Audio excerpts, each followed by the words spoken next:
Medical counselling प्रोसेसला केव्हा सुरुवात होऊ शकते, त्याच पद्धतीने ऑल इंडिया काउन्सिलिंग कशा पद्धतीने सुरुवात होईल, महाराष्ट्र काउन्सिलिंग केव्हा कशा पद्धतीने सुरू होईल आणि एक्झॅक्टली ते केव्हा सुरू व्हायला पाहिजे, असे अनेक प्रश्न विद्यार्थी आणि पालकांच्या मनामध्ये आहेत. या सर्व प्रश्नांची उत्तरे देण्यासाठी नमस्कार, मी ऋषिकेश कुलकर्णी आपल्या सर्वांचं व्हायब्रंट ऍडमिशन गायडन्स या आपल्या युट्यूब चॅनलमध्ये स्वागत करतो. मित्रांनो, एमसीसी कडून ऑल इंडिया नोटीस आलेली आहे, पुढचा टाइम टेबल देखील डिक्लेअर केलेला आहे. त्याच पद्धतीने स्टेटच्या काउन्सिलिंग कशा पद्धतीने सुरुवात होऊ शकतात, त्याच्या महत्वाच्या डेट्स काय आहेत, या सर्व गोष्टीचा टाइम टेबल आता रिलीज करण्यात आलेला आहे. मी सांगितलंच होतं की लवकरात लवकर काउन्सिलिंगला सुरुवात होणार आहे. अगदी त्याच पद्धतीने हा टाइम टेबल देखील आलेला आहे, तुम्ही स्क्रीनवर बघू शकता. हा तर तुम्हाला थोडक्यामध्ये सांगतो की कशा पद्धतीने हा टाइम टेबल दिलेला आहे. या टाइम टेबल मधून आपल्याला एक्झॅक्टली काय गोष्टी साध्य होऊ शकतात. पहिली गोष्ट एक क्लिअर करा, हा जो टाइम टेबल आलेला आहे, हा टाइम टेबल एक्झॅक्टली कशाचा आहे, तर हा टाइम टेबल दिलेला आहे ऑल इंडिया काउन्सिलिंग. आता ऑल इंडिया काउन्सिलिंग मध्ये कोणते कॉलेजेस असतात याचा मी व्हिडिओ ऑलरेडी बनवलेला आहे, तरी पण सांगतो तुम्हाला. इथे लक्ष द्या तुम्ही की साधारणतः बघा, याच्यामध्ये ऑल इंडिया कोटा 15% आहे. 15% ऑल इंडिया कोटा म्हणजे काय आहे, जेवढे काही गव्हर्नमेंट कॉलेज आहेत ऑल ओव्हर स्टेट मधल्या, त्याच्या 15% सीट एमबीबीएस आणि बीडीएसच्या या ऑल इंडियाला दिलेल्या आहेत. म्हणजे एखाद्या कॉलेजमध्ये समजा, आता महाराष्ट्राचं एक उदाहरण सांगतो, महाराष्ट्रामध्ये एखाद्या कॉलेजला 100 जागा असतील तर त्यातल्या 15 जागा ऑल इंडियातून भरणार आहेत, 85% या स्टेट मधून भरल्या जाणार आहेत.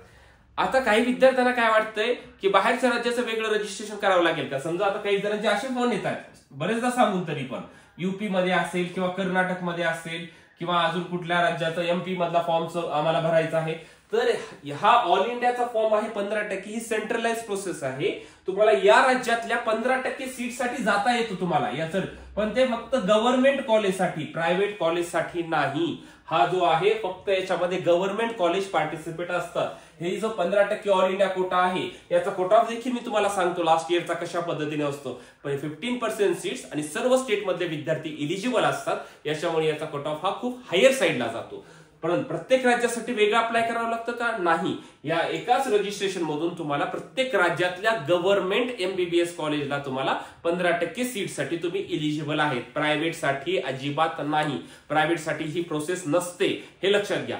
त्याच्यासोबत काय आहे, आता सर आम्हाला एकतर कळालं 15%, त्याच्यासोबत डीम्ड युनिव्हर्सिटी जे काही महाराष्ट्र किंवा बाहेरच्या राज्यामध्ये आहे, जसं भारती विद्यापीठ आहे, डीवाय पाटील आहे, तेलंगणामध्ये मल्लारेड्डी आहे, अशा वेगवेगळ्या कॉलेजला जर तुम्हाला डीम युनिव्हर्सिटीला एमबीबीएस साठी ऍडमिशन घ्यायचं असेल, ज्यांचं बजेट चांगलं आहे, अशा विद्यार्थ्यांना ऍडमिशन घेण्यासाठी देखील ऑल इंडिया काउन्सिलिंग करावी लागते. म्हणजे ही सर्व काउन्सिलिंग आता सुरुवात होत आहे. याच्यासोबत सेंट्रल युनिव्हर्सिटीज आहेत, सर्व दिल्ली युनिव्हर्सिटी वगैरे जेवढ्या काही सेंट्रल युनिव्हर्सिटी, त्याची ऍडमिशन प्रोसेस इथूनच होणार आहे. ऑल एम्स, सर्व एम्स मधल्या इन्स्टिट्यूट, सर्व एम्सचे सर्व कॉलेज, झिपमर त्याचे पॉंडिचेरी करायला कॅम्पस, म्हणजे एम्स झिपमरची admission process, central university, deemed आणि 15% ऑल इंडिया कोटा, ह्या सर्व यांची ऍडमिशन प्रोसेस ही ऑल इंडिया कोट्यातून होते आणि त्याचा टाइम टेबल आलेला आहे. त्यामुळे असं अजिबात तुम्ही कन्फ्युजन होऊ नका की वेगळ्या राज्यासाठी वेगळा कुठला फॉर्म आहे का, हे आहे का, अजिबात नाही. गव्हर्नमेंट कॉलेजला अप्लाय करायचं असेल तर तुम्हाला ऑल इंडिया कोट्यातून जाता येतं, मग ते बाहेरचं राज्य असू द्या किंवा स्टेट राज्य असू द्या. 15% सीटसाठी तुम्ही इलिजिबल आहेत. डीम्ड युनिव्हर्सिटीच्या 100% जागा, 100% जागेसाठी तुम्ही इलिजिबल आहेत महाराष्ट्र किंवा बाहेरच्या राज्यामध्ये. एम्स झिपमरला अप्लाय करायचं असेल तुम्हाला यांचं रजिस्ट्रेशन करावं लागेल. मग हा ऑल इंडिया काउन्सिलिंग केव्हा सुरुवात होत आहे, तर आता एक्झॅक्टली लक्षात घ्या. आपण टाइम टेबल बघूया. तर याच्यामध्ये बघा काय सांगितलंय, verification of tentative seat matrix 18 आणि 19 तारखेपर्यंत सगळं सीट मॅट्रिक्स वगैरे सगळ्या गोष्टीचं क्लिअरिफिकेशन करणार आहे. आणि महत्वाचं आहे, रजिस्ट्रेशन केव्हापासून चालू होणार आहे, तर रजिस्ट्रेशन 21 जुलै पासून 28 जुलै पर्यंत अप टू 12 PM. म्हणजे तुम्हाला 21 तारखेपासून 28 तारखेपर्यंत रजिस्ट्रेशन पण करता येणार आहे, पेमेंट पण करता येणार आहे. एक्झॅक्टली पेमेंट काय असतं काय नाही, ह्या सर्व गोष्टी पुढच्या व्हिडिओमध्ये सांगणार आहे मी तुम्हाला. फक्त आता टाइम टेबल लक्षात घ्या, ठीक आहे. पेमेंट वगैरे करतात. त्याच्यानंतर कॉलेजची चॉईस फिलिंग पण करावं लागते, म्हणजे आपल्याला कॉलेजचे ऑप्शन्स द्यावे लागतील. 15% म्हणजे गव्हर्नमेंटसाठी द्यायचे, काही जणांना डीम कॉलेजसाठी पाहिजे, ज्यांचे एम्स साठी मार्क्स चांगले आहेत, अशा सर्वांना एम्सचे ऑप्शन द्यायचे असतील तर याची चॉईस फिलिंग सुद्धा लगेच सुरुवात होत असते. 22 तारखेपासून 28 तारखेपर्यंत चॉईस फिलिंग आहे, ठीक आहे. अशा पद्धतीने 21 तारखेपासून 28 तारखेपर्यंत रजिस्ट्रेशन, चॉईस फिलिंग लगेच नेक्स्ट डे पासून चालू होणार आहे, 22 तारखेपासून 28 तारखेपर्यंत. त्याच्यानंतर याचा रिझल्ट लागणार आहे 31 जुलैला, 31 तारखेला रिझल्ट लागणार आहे. आणि मित्रांनो, ऍडमिशन साठी तुम्हाला वेळ दिलेला आहे 1 तारखेपासून 6 तारखेपर्यंत. म्हणजे हे लक्षात घ्या की साधारणतः पहिल्या राऊंडचा रिझल्ट लागणार आहे या महिन्याच्या सगळ्या शेवटी 31 जुलैला, आणि ज्यांचा नंबर लागलाय अशा सर्व विद्यार्थ्यांना 1 ऑगस्ट पासून 6 ऑगस्ट पर्यंत तुम्हाला ऍडमिशनसाठी वेळ दिलेला आहे. 1 ऑगस्ट म्हणजे नेक्स्ट मंथच्या फर्स्ट वीक मध्ये तुमचं फर्स्ट राऊंडचं ऍडमिशन तुमचं विद्यार्थ्यांचं होऊन जाणार आहे. हे झालं फर्स्ट राऊंड. सेम असं अगदी त्यांनी सेकंड राऊंड पण सांगितलेलं आहे. राऊंड 2 साठी लगेच 12 तारखेला 12 ऑगस्ट पासून 18 ऑगस्ट पर्यंत सेकंड राऊंडचं रजिस्ट्रेशन, चॉईस फिलिंग 13 तारखेपासून 18 तारखेपर्यंत आहे. याचा रिझल्ट लागणार आहे 21 तारखेला, आणि 22 ऑगस्ट पासून 29 ऑगस्ट पर्यंत आपल्याला कॉलेजचे ऍडमिशन घेता येतं. हे झाला सेकंड राऊंड. अशा पद्धतीनं थर्ड राऊंड पण बघा, 3 सप्टेंबर पासून 8 सप्टेंबर पर्यंत थर्ड राऊंडचे रजिस्ट्रेशन, चॉईस फिलिंग आणि थर्ड राऊंडचा रिझल्ट लागणार आहे 11 सप्टेंबरला, आणि त्यांना विद्यार्थ्यांना ऍडमिशन घ्यायला वेळ दिलेला आहे 12 सप्टेंबर पासून 18 सप्टेंबर पर्यंत वेळ दिलेला आहे. आणि त्याच्यानंतर काही काही वॅकन्सीज राहतात, त्याला म्हणतात online stray vacancy round for all India Kota, deemed university, central universities. त्याच्यासाठी पुढचा ऑल स्ट्रे वॅकन्सी राऊंड तो पण ऑनलाईनच होणार आहे. 22 आणि 24 सप्टेंबर पर्यंत त्यांचं रजिस्ट्रेशन पेमेंट आहे. चॉईस फिलिंग 25 सप्टेंबर पर्यंत करता येईल. रिझल्ट लागणार आहे 27 सप्टेंबरला, आणि ऍडमिशन घेण्यासाठी 27 सप्टेंबर पासून 3 ऑक्टोबर पर्यंत तुम्हाला वेळ दिलेला आहे. म्हणजे साधारणतः 3 ऑक्टोबर पर्यंत ही सर्व प्रोसेस चालणार आहे. राऊंड कॉलेज थोडंसं सप्टेंबर मध्ये लवकर चालू होत असतात कॉलेजेस, परंतु प्रोसेस अशा पद्धतीने हे पुढे चालत असते. हे झाला तुम्हाला याचा टाइम टेबल. सर मग आता स्टेटचं कशा पद्धतीनं आहे, तर याचा पण सिनारिओ त्यांनी इथं क्लिअर केलेला आहे मित्रांनो. हे लक्षात घ्या. हे त्याच्यानुसार तुम्हाला अंदाज येईल की बघा, जसं मी तुम्हाला सांगितलेलं आहे की पहिला राऊंड याच्यामध्ये बघा, फर्स्ट राऊंड बघा की जो तुम्हाला आता मी सांगितलं होतं 21 तारखेपासून 30 तारखेपर्यंत आहे. हा ऑल इंडिया वगैरे आहे. ठीक आहे. त्यांचं ऍडमिशन 7 आणि 8 ऑगस्ट पर्यंत तुम्हाला ऍडमिशनसाठी म्हणजे पुढचं हे आहे. तर तुम्हाला स्टेट काउन्सिलिंग मध्ये बघा 30 जुलै पासून 6 जुलै पर्यंत वेळ दिलेला आहे. 30 जुलै ते 6 ऑगस्ट पर्यंत तुम्हाला स्टेटचा पहिला राऊंड लागणार आहे. ठीक आहे. त्याचा साधारणतः रिझल्ट 12 तारखेपर्यंत तुम्हाला ऍडमिशन घ्यायला वेळ त्यांनी इथे दिलेला आहे, कारण की 13 आणि 14 तारखेला नेक्स्ट सीट मॅट्रिक्सचं प्रिपरेशन चालतंय. म्हणजे 30 तारखेपासून ते 6 तारखेपर्यंत आपला सगळा हा प्रोसेस चालणार आहे महाराष्ट्र स्टेटची. म्हणजे महाराष्ट्र स्टेटचा आता बघा या महिन्याच्या शेवटी सर्व गोष्टी अपडेट, रजिस्ट्रेशन, चॉईस फिलिंग सगळं चालू होणार आहे. आता साधारणतः 25-26 तारखेच्या आसपास हे चालू होण्याची शक्यता होऊ शकते. रजिस्ट्रेशन सर्व प्रोसेस 30 तारखेपासून 6 तारखेपर्यंत चॉईस फिलिंग वगैरे सर्व होईल.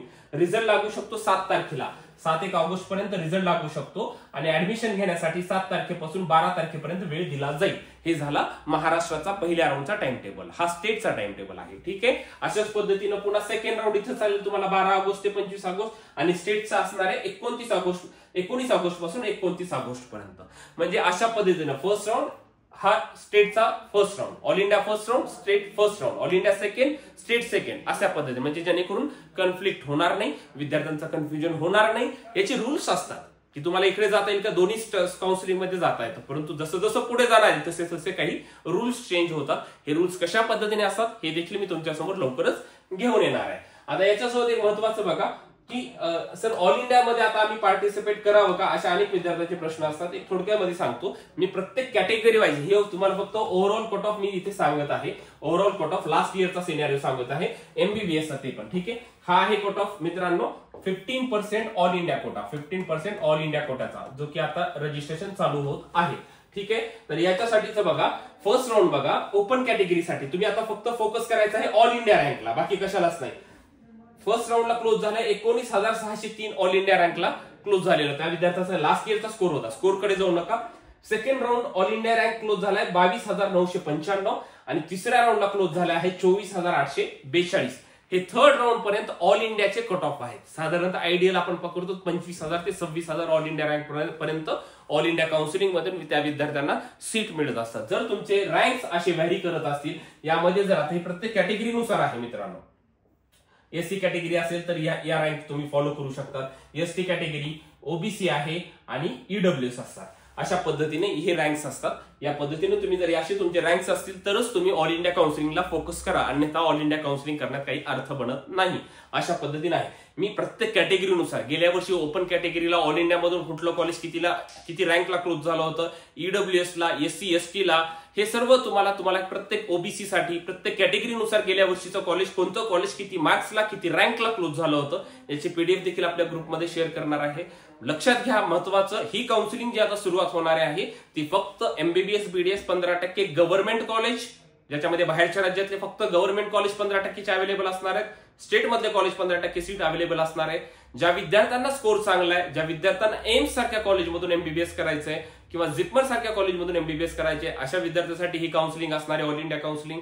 ज्या विद्यार्थ्यांचा स्कोर कमी आहे, माझं बजेट चांगलं आहे पण मला एमबीबीएसच करायचंय, ज्या अशा विद्यार्थ्यांना डीम्ड युनिव्हर्सिटी ऍडमिशन घ्यायचं असेल, म्हणजे भारती विद्यापीठ, DY पाटील, कृष्णा कराड, दत्ता मेघे असे जे महाराष्ट्रातले कॉलेज आहेत, किंवा तेलंगणामध्ये जसं मल्लारेड्डी कॉलेज आहे, अशा वेगवेगळ्या कॉलेजला जर डीमला तुम्हाला ऍडमिशन घ्यायचं असेल तर ती देखील प्रोसेस ऑल इंडिया मधून असणार आहे. म्हणजे या सर्व प्रोसेस ऑल इंडिया मधून होणार आहेत. त्याच दरम्यान स्टेटचं देखील रजिस्ट्रेशन चालू होईल. म्हणजे पहिली गोष्ट तुमची क्लिअर झालेली आहे. टाइम टेबल कसं आहे, स्टेटचा पण आता लवकरच चालू होणार आहे आणि लवकरच ह्या सर्व प्रोसेसला इथून पुढे सुरुवात होणार आहे.